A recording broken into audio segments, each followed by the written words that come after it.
You think cutting sugar for 30 days is just about losing a few pounds.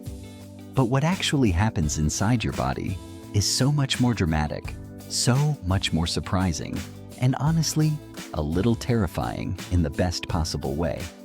Stick with me because by the end of this, you will never look at sugar the same way again. Let's start with something most people don't expect.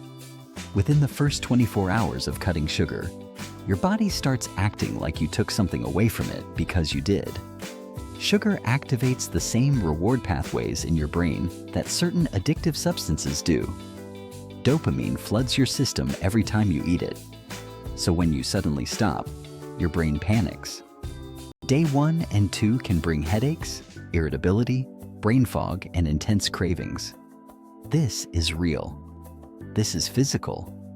And most people quit right here thinking something is wrong with them. Nothing is wrong with you.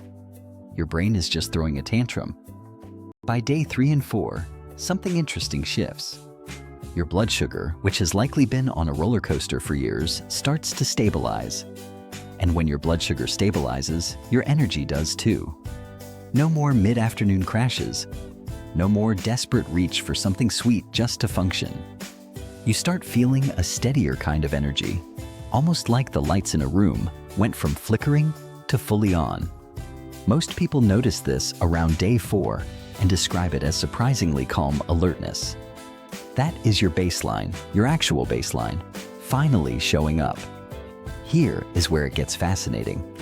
Around days 5 through 10, your liver begins responding to the reduced sugar load. Your liver processes fructose, one of the 2 main components of regular sugar. And when you flood it with too much fructose over time, it converts that excess into fat.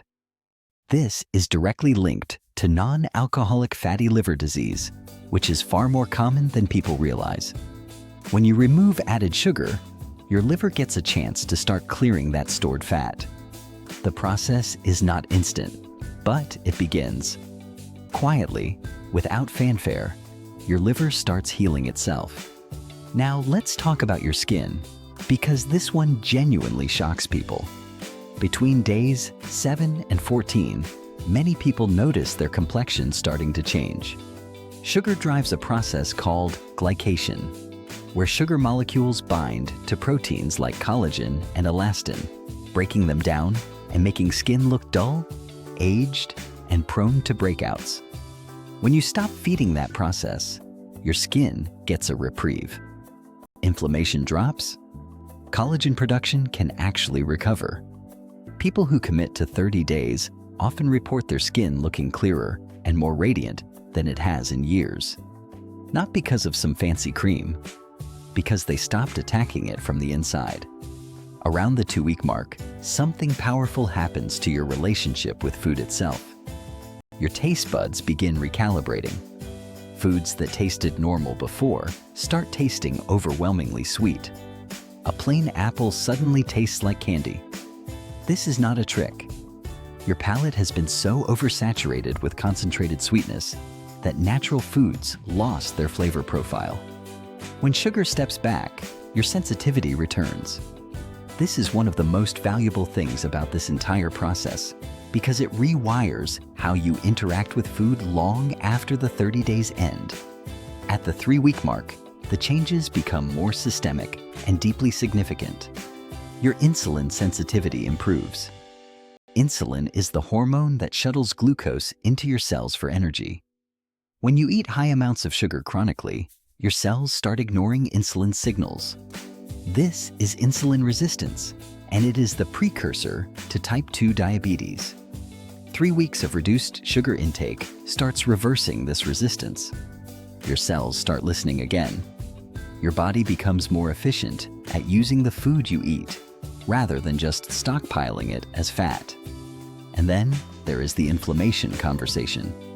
Chronic sugar consumption drives low-grade systemic inflammation throughout your entire body. This kind of inflammation is linked to heart disease, joint pain, cognitive decline, and even certain cancers. By week 3 and into week 4, inflammatory markers in your blood measurably decrease. People with joint pain often notice real relief. People who struggled with chronic fatigue start feeling genuinely restored. This is not placebo. The research supports it. By day 30, the transformation in your brain may be the most significant shift of all. Studies show that sugar consumption affects the hippocampus, the region of your brain responsible for learning and memory. A sugar-heavy diet impairs cognitive function over time. After 30 days without it, many people report sharper mental clarity, better focus, and improved mood stability. Your serotonin production also becomes more consistent because your gut health improves, and roughly 90% of serotonin is made in your gut. Less sugar means a healthier gut microbiome. A healthier gut microbiome means a more stable, resilient emotional state. Now let's be honest about something. This is not easy. The first week is genuinely hard for most people. The cravings, the social pressure, the hidden sugar in almost every processed food you pick up, it adds friction to every meal. But that friction teaches you something valuable. You start reading labels. You start realizing how deeply sugar is embedded in products marketed as healthy. Tomato sauce, salad dressing, protein bars, flavored yogurt, all of it loaded.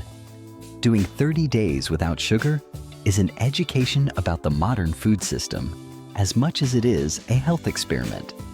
What you walk away with after a full month is not just physical change. You have proof. Proof that your body is resilient. Proof that cravings are temporary. Proof that how you feel right now is not how you are destined to feel forever.